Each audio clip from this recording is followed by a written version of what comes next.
আওয়ামী লীগের সাবেক মন্ত্রী যিনি একাধিক সময়ে একাধিক মন্ত্রণালয়ের দায়িত্ব পালন করেছেন এবং মনে হয়েছে সেই সময় যে শেখ হাসিনার বেশ ঘনিষ্ঠ জন হিসেবে পরিচিত, বলছি দীপু মনির কথা। দীপু মনি কারাগারে রয়েছেন, এই মুহূর্তে তাকে রাখা হয়েছে মুন্সিগঞ্জ কারাগারে।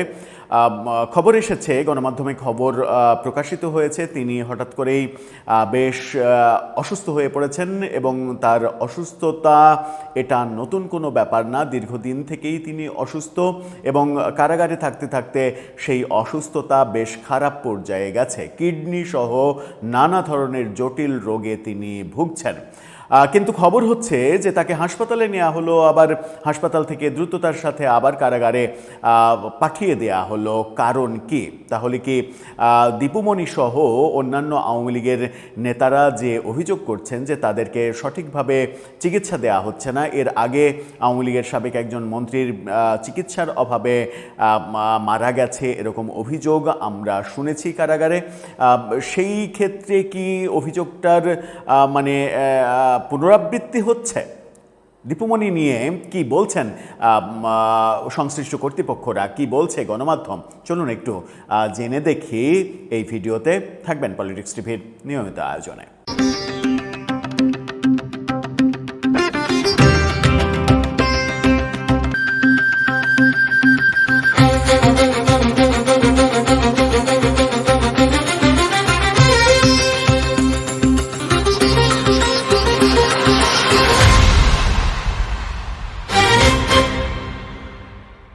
দর্শক, বলছিলাম সাবেক মন্ত্রী, আওয়ামী লীগের মন্ত্রী, নানা মামলায় তিনি কারাগারে রয়েছেন, যদিও কোনো মামলারই এখন পর্যন্ত বিচার হয়নি।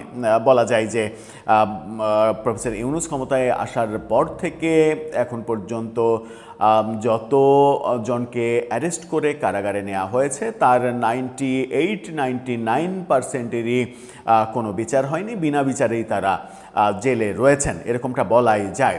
এর মাঝে একটা মানে ব্যাপারটাকে বিচার হচ্ছে এটা দৃশ্যমান করার জন্য আমরা শেখ হাসিনার মানে মৃত্যুদণ্ডের ঘোষণা দেখেছি। দীপুমণিকে নিয়ে কি হচ্ছে? ইত্তেফাক প্রথমে নিশ্চিত করেছিল, এই শিরোনামটা দেখে নিন। তারা বলছিল যে কারাগারে অসুস্থ সাবেক শিক্ষামন্ত্রী দীপুমণি আনা হলো ঢাকা মেডিকেল কলেজে।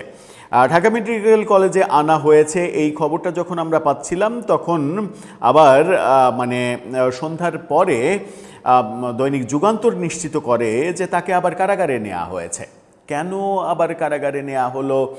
যার কিডনি রোগের জটিলতা রয়েছে, এছাড়া আরও অনেক থাইরয়েড সহ অনেক রোগ রয়েছে, তাকে ডাক্তার দেখিয়ে আবার কারাগারে নেওয়া হলো।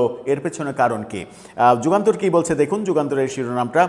তারা বলছে চিকিৎসা শেষে ফের কারাগারে দীপুমণি।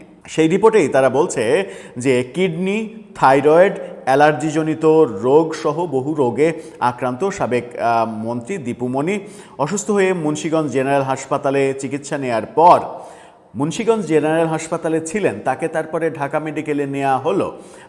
ঢাকা মেডিকেল থেকে আবার তাকে মুন্সিগঞ্জে কারাগারে নেওয়া হলো।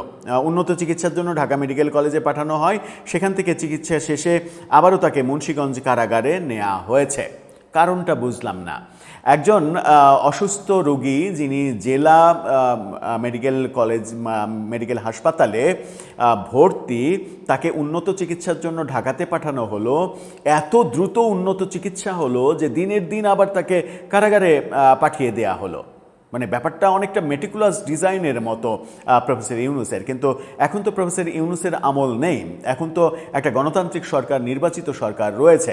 তাহলে কি প্রফেসর ইউনূসের সেট করে দেয়া কলকবজাগুলো এখনও দেশের বহু জায়গায় কাজ করছে, যারা এই ব্যাপারগুলো সংগঠিত করে সরকারকে বিব্রতকর পরিস্থিতিতে ফেলতে চাইছে?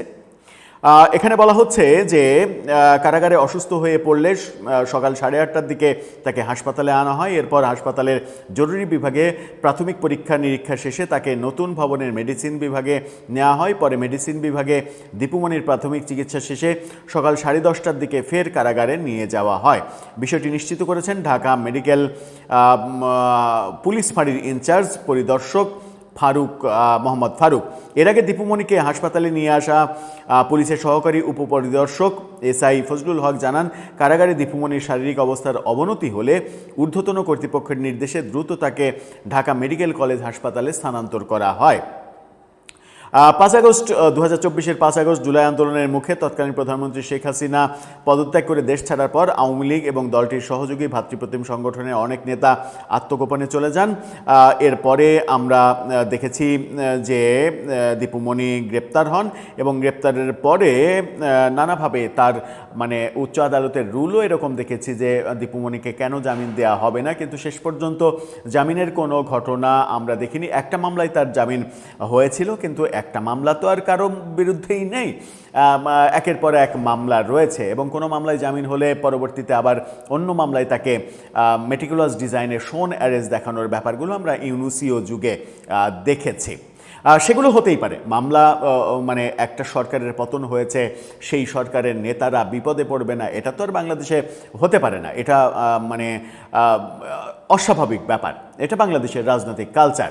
যখন যে ক্ষমতায় থাকবে তখন ভিন্ন মতকে দমন করা, এটাই বাংলাদেশের রাজনীতি, এটাই দেখে আসছি আমরা।